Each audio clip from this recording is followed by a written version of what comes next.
السلام عليكم ورحمة الله وبركاته. أصحابتي شرفت لي ugu xiran sidaytiin mi fiicantiin aan weydin wanaagsanahay kusoo dhawaada video cusub. Videoga maanta waxa waaye routinkeyga duhurkii ama duhurnimadkii wixii aan qabto.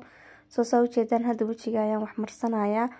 Maas yar baan wajiga marinayaa. Maaskan waxaan kasoo samaystay uu ka kooban yahay wax weeyaan bariis, koofe, caano yar, malab iyo saliid. Intaasaan isku soo qasay intii aan wajiga marsanayaa.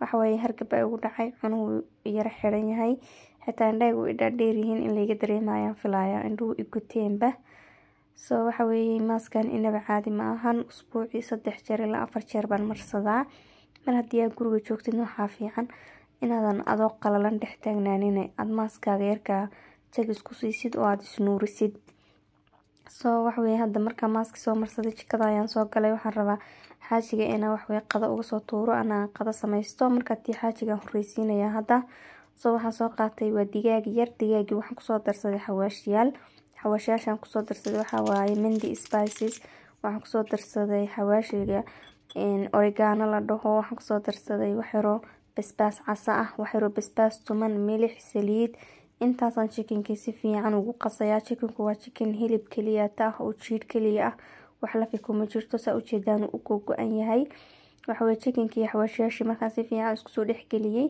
chickenki waxa ku soo shubtay mashiinka air fryer kala dhaho mashiinkan aan rabaa inaan ku dubo chickenka mashiinka dahaysanin oven amba daawa ku duban kartaa waxa waaye air fryer kiyaan galiyay chickenki 8 daqiiqo ku jiri doona iyo 190 celsius halkana saa u jeedaan basal yar baan kusoo gogoosanayaa halkaana waxa igu wada diyaarsan wixii aan qadada ka sameyn lahaa qadada maanta sameynayo waxa waaye soos yar oo macaan baan sameyn doonaa iyo makaroone kadibna isku dalici doonaa wakaasa basashiyan dabka soo saarto xiro saliidan kusoo shubay basashan wax yar shiilaynaa halkaana saa u jeedaan waxaan ku tumanayaa waxa weeye kabsar caleen iyo toon waa isku soo tumay halkaana 3 nooc barbarooniyana ku soo diyaarsaday oo jarjari doona insha Allah basashii markay ii soo shiilantay ii soo yara casaatay waxaan ku soo darsaday toontii kabsartii aan isku soo tumay waxaan kaloo ku soo darsaday gurkur amba tamaandho qasac bahashaas la dhaho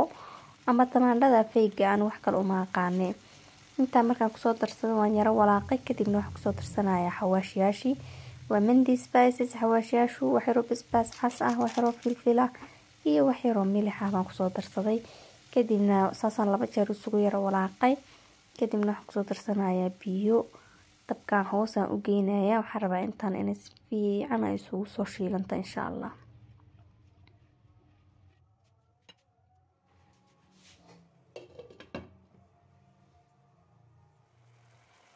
waatana soostii 10 daqiiqo dabka saarnayd saamba u eekaatay hadda soosti waxaan ku soo darsanaynaa wax yaro beans ah iyo 3 nooc barbarooniyaasha ah oo saa u jeedaan aan u soo jarjaray waxaan kaloo hadda saa u jeedaan aan ku soo dar waxa weeye cream waa creamka cuntada lagu karsado marmarna waxa lagu sameystaa keegagi waxaana waa lagu sameystaa intana si fiican ugu walaaqaynaa dabkaan u kaabinayaa daboolka hadana dib ugu celinayaa abaar baan yara sugi doonaa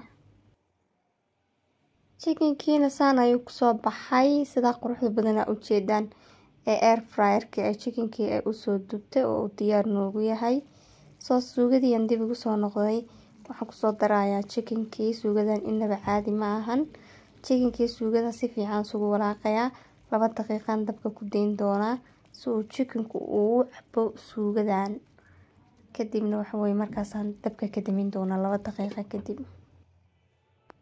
waa kana suugadii dabkii waan ka damiyay ani suugada biyaha ma jeceli suugada yar quruxda badan leh fadhida baan noo soo baxday hadda makaroone aan soo karsaday baan suugadii ku soo darsanayaa suugada wax walba ku cuni kartaan rooti baa ku cuni kartaa waxa ku cuni kartaa chapati bariis waxa rabtid hadda makaroonihii suugadii ayaan si fiican isku dhexgeliyay saa u jeedeenba oo aan isku yar kuleeliyay kadibna waa kana qadadiisanay ku soo baxday qadada xaajiga saanaan ku soo diyaariyay makarooniga halka soo saartay jeex liin dhanaan hal xabo moos ah inaba caadi ma aha soo tijaabiya idin leeyahay halkaana waxa ii yaalo waa koob laasi oo sharaabka lagu cabi lahaaya dabakaas qadada xaajiga saas ay diyaar iga tahay soo haddana aniga ayaa qadadeydii sameysanayo. qadada maanta sameysanayo waxa weeyaan sharaab amba smoothie oo waxa weey hadda iscaateyni sidoo ku anfacaya. kule youtube-ka taa ka baadha ka helaysaan faa'iidooyin aad iyo aad u badan buu leeyahay smoothie-gan. wuxuu jirka ku sameeyaa detoxation. hadda iscaateyni sidamba miisaan iska dhimaysidna uu ku saacidaya aad diet plan-kaaga ku darsatid. soo smoothie-gan siyaabo badan bay dadku u sameystaan. anigu waxaan ka sameystaa waxa weeye jeex ananas ah, wax yar oo spinach ah, hal xabo dhexdhexaad ah oo green apple ah amba tufaaxa nooca akhtarka ah, iyo hal xabo kiwi ah. haddii aad rabtaan laakiin waxaa ku darsan kartaan khiyaar, sanjabiil, celery, waxyaabo badan baa ku darsan kartaan. soo saa ujeedaan waxaan sameeyey khudradii oo dhan baan soo jarjaray. apple-ku xabadu aad bay u weyneyd, jeex yar baan ka tegay. soo khudradii oo dhan markaan soo wada googooyay, hadda waxaan kusoo ridayaa koobkii aan ku ridqi lahaa ayaan kusoo ridanayaa khudradii oo dhan. kadibna biyo ayaan ku darayaa, biyahaasaan ku ridqi doonaa, biyo khudrada kaliya isku ridqi doonaa. soo kaasa mashiinkii aan soo geliyay intana si fiican isugu ridqaaya. waxaa waaye green smoothie-gan innaba caadi maahan. calool istaag ku daaweeyaa, miisaanka degdeg buu xitaa kaaga dhimaaya. soo weegii haddii 3 jeer 4 jeer aad ku darsatid diet plan-kaaga 100% hubaa inuu idin caawin doono insha Allah. kule aniga wax walba ay anfacaba waa idin soo duubayo. waxaan is leeyahay asxaabtaadana waxa laga yaabaa inay anfacaan u duub. soo markii aan soo ridqay saanu ku soo baxay smoothie-gii. dee waa kaas waa cabaya oo ku enjoy gareynaya koobkayga smoothie-ga ah.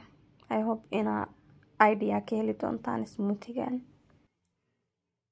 haddana waxaa la gaaray waqtigii oo aan shaqada isku diyaarin lahaa. soo waan soo maydhay, shower baan soo qaatay. waxaan rabaa inaan hadda aan diyaar garoobo. soo kareemkan Cetaphil ay samaysay waa moisturizing cream ayaan wejiga marsan doonaa. kareemkan dadka wejigoodu qaleylka iyo sensitive-ka yahay baa marsada. anigana wejigayga waa qaleyl iyo sensitive. soo moisturizer-kan aan isticmaalaa kan baa marsan doonaa.